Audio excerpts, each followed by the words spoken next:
Suspended PI Sanjay Padariya હજુ પણ મારી પર હુમલો કરાવી શકે છે. પાદરિયા રીઢા ગુનેગાર હોવાના આરોપ સાથે જયંતિ સરદારાએ આ આશંકા વ્યક્ત કરી.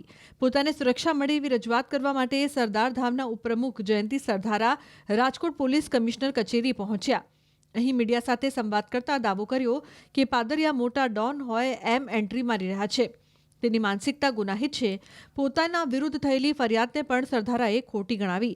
તેમના દાવા પ્રમાણે હુમલા વખતે પાદરિયા પાસે હથિયાર હતું જ.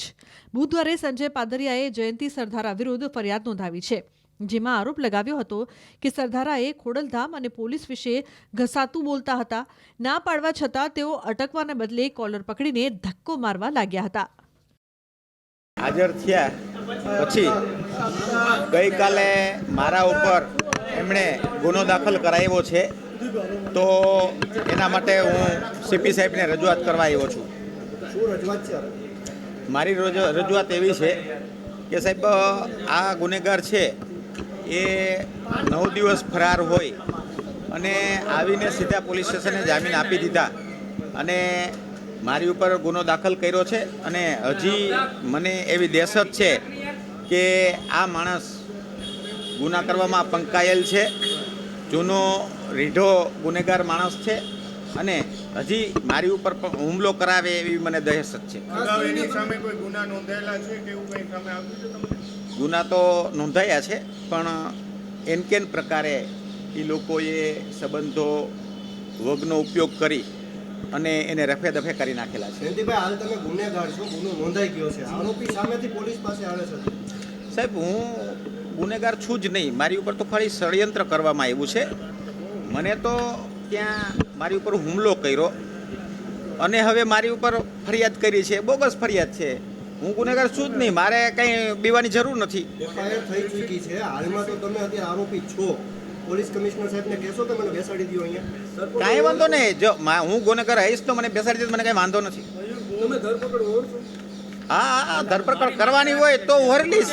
જયંતિભાઈ, તમે પોલીસને ચોર કીધા છે, પોલીસ પૈસા ખાય છે અને ખોડલધામ સંસ્થા વિશે ખરાબ બોલે છે, આવો ફરિયાદમાં ઉલ્લેખ છે, શું કહેશો? પોલીસ ચોર છે એવું છે નહીં.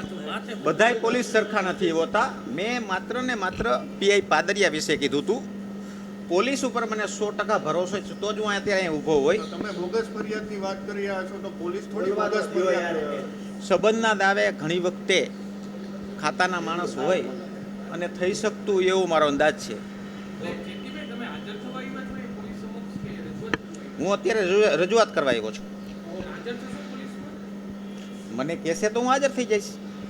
તમને જાણ કરવામાં આવી છે ફરિયાદની કે ફરિયાદ? મને જાણ કરવામાં નથી આવી. કાલે મેં સોશિયલ મીડિયામાં જોયું કે મારા વિરુદ્ધમાં આ ગુનેગાર પીઆઈ પાદરિયા સિંહની જેમ તાલુકા પોલીસ સ્ટેશનમાં મોટું ટોળું લઈ અને હાજર થઈ અને એવી એન્ટ્રી નાખી અને એણે જે જાણે પોતે મોટો ડોન હોય એ રીતથી એણે તાલુકા પોલીસ સ્ટેશનમાં શૂટિંગ કરી અને એને કોઈ ખોફ કે કોઈ બીક ન હોય એ રીતથી એણે જે કર્યું. એટલે મને રાતે જાણવા મળ્યું કે મારા વિરુદ્ધ ફરિયાદ થઈ છે. ખોડલધામમાં નરેશભાઈ અને પીઆઈ પાદરિયા અંગત છે એ હું બોલ્યો છું અને છે એ અત્યારે કહું છું, બીજું કાંઈ બોલ્યો નથી. ઇન્જરીમાં ટાંકા એવા છે શું? મને માથામાં ઇન્જરીમાં 7% આવ્યા છે, એટલે હજી એ ટાંકા છે જ મારે. એનું ડ્રેસિંગ ડેઈલી હું કરાવું છું. શેના કારણે તમે હથિયાર હતું ને હતું. મેં મારી નજરે જોયેલું છે. સીસી કેમેરા ખૂબ દૂર હતા, એના કારણે ક્લિયર દેખાતું નથી. પણ હથિયાર એને મને માર્યું ત્યાર પછી પણ એને પેન્ટના સાઈડમાં ભરાયું, એ પણ મારું ધ્યાન હતું. તો આ તો તમે પોલીસની કામગીરી ઉપર સવાલ ઊભા થઈ રહ્યા છે, કારણ કે તમે કહો છો હથિયાર નથી, પોલીસે તપાસ કરી, પોલીસને ક્યાંય પણ પ્રકારે હથિયાર કે એવું કંઈ મળી નથી આવ્યું અને 307 કલમ મેં ફરિયાદ કરી છે. હું સાચો છું એ વિષય પોલીસનો છે. મને પોલીસ ઉપર ભરોસો છે, મને ન્યાય મળશે.